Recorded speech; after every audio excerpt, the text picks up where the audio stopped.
very much, Lorelei. Muchas gracias. It was very interesting and very important to hear again about how to cool down the mind and that love is really driving our practice of yoga and of meditation. And that's what is leading us towards ourselves, towards discovering who we really are. Thank you so much.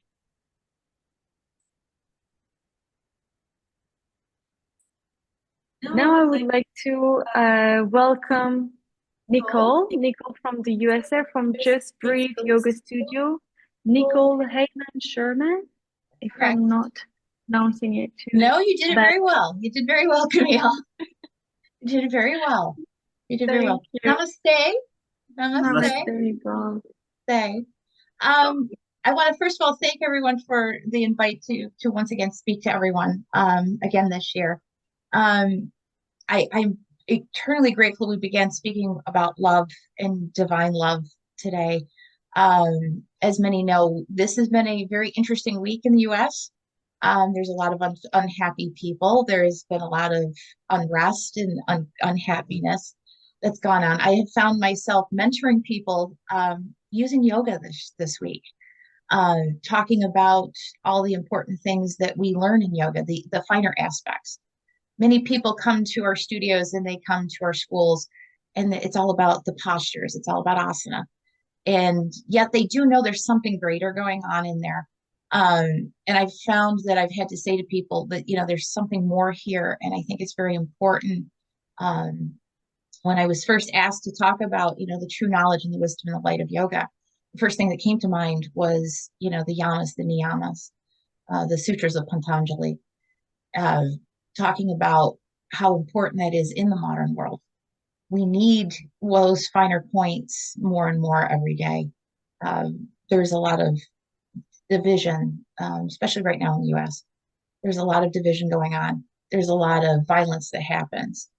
The philosophy and the ethics that we see in the finer points of yoga are really important. Humility is not the strongest point in overall in the US. Ego does play a big part of that. But I think a lot of people are starting to see that we need those finer points. We need a little more humility in the world. I always remind everybody when I talk, whether I'm talking in front of a group or whether I'm talking to students or whether I'm talking to my trainees in my school, I'm always reminding them, you're a spiritual being having a human experience and that we're all part of each other. You're part of this earth that we're walking on. I was raised with a lot of Native American influences in my life, and yoga kind of fit right in with that as well. We're all on this earth walk together, and we're all part of something greater than ourselves. And yoga can kind of bridge that gap that we need more and more every day. In the US, most of us look for our answers outside of ourselves when the answers are inside. And that's what yoga keeps trying to remind everybody. Yoga is inside. That's what's important. I found myself a lot this week talking about ahimsa, non-harming in word, thought, and deed. I said, we need to embody that first and foremost right now more than ever. Recognizing that the person standing next to you is no different than yourself. There's something greater going on here, that we're all part of the divine. We're that prana, that all of that's part of it, that love that's there. Yesterday when I had people coming to my studio, I said, we need to do the work. We really do. We can't, the only influence we have is what is in our immediate sphere of influence. And that's what's important. If everyone practiced non-harming, ahimsa, if everyone took care of each other and recognized that we are all one, what a wonderful world this would be. It's been said in the past, if we taught every child at the age of 8 how to meditate, we would change a world in a generation. And yoga can do that. I've seen great things happen with little kids. I teach to children as well as adults. Nothing makes me happier than they said, you ask a small child, okay, we're going to do namaste. And they said, we're together. They understand it on a level we don't as adults. And maybe we can learn from some of our kids as well. like I said, this has been a week of finding all of those finer points of Patanjali's Yoga Sutras. I One of the things I ask of my trainees at the 300-hour level is, tell me how Yoga Sutras fits in the modern world. Why is it so important? And it takes them sometimes a little time when we get through all of the sutras to figure out what I'm getting at. Um, there's a great fear of death. There's the ego gets in the way. How can yoga kind of pacify that and slow it down? How does that fit? And I said, remember, yoga is self-awareness. If you're aware that your ego is taking hold and it's in charge, and you're not having a little humility for yourself, that's key. Now you're aware of it. We all know that, an addict has to be aware of their addiction in order to overcome it. We as human beings need to understand what our holdups are, what our samskaras are. What is it that holds us back? Because once we recognize that, it is an addiction. With those patterns become addictions. Those things that we do every day, be them good or bad, those could be bad. We're not recognizing what's important, that we are recognizing that we're part of this earth. We are part of each other. We need each other. No one is better than anyone else. I've seen a lot here in the last week. There's been a lot of finger pointing. I'm better than you. This is wrong. This, I'm right, you're wrong. There's a lot of that going on still. And I've made a point of, at our studio, with our students, with my trainees, to reinforce to them, we need to recognize the importance of what yoga is, recognizing that we are a spiritual being having a human experience. We're divine beings in a human form. It's important. If we recognize that, then it's hard to be hurtful to each other. It's hard to point fingers at each other. Um, and I've had a lot of people, like I said, I've said to them, we need to act as a yoga community. And if we do it, then the next person will do it. I said, we need to lead by example. It's not just here in the US. I know it's elsewhere as well. There's a lot of this division. There's a lot of, I'm better than you, I'm stronger than you, that this group's better than this group. No, no, it needs to stop. It does. And I think yoga has the methodology to do that. If more people would be more open and receptive to the underlying lessons that are there. Divine love is important. That's what we all are.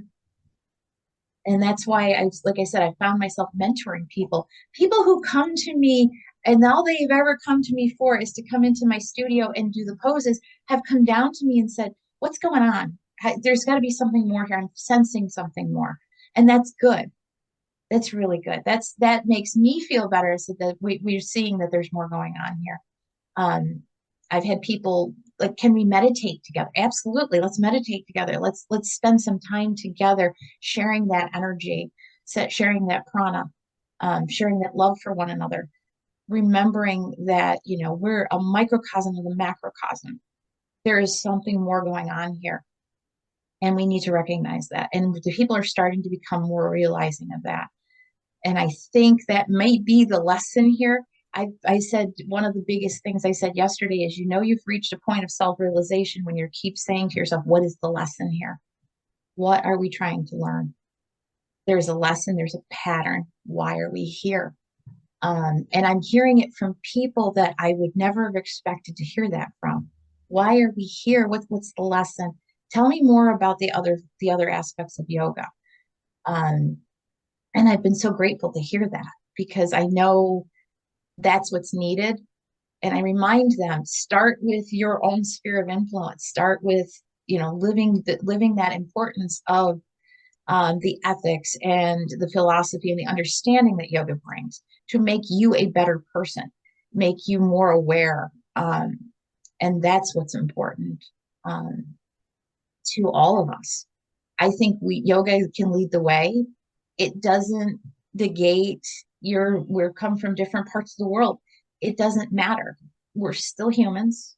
We're still spiritual beings having that human experience. We're all part of the divine love.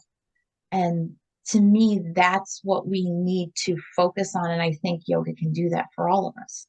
I've, like I said, I've reached out in my own community. to my students, to those my trainees. I said, take it out into the world right now. A drop becomes a wave.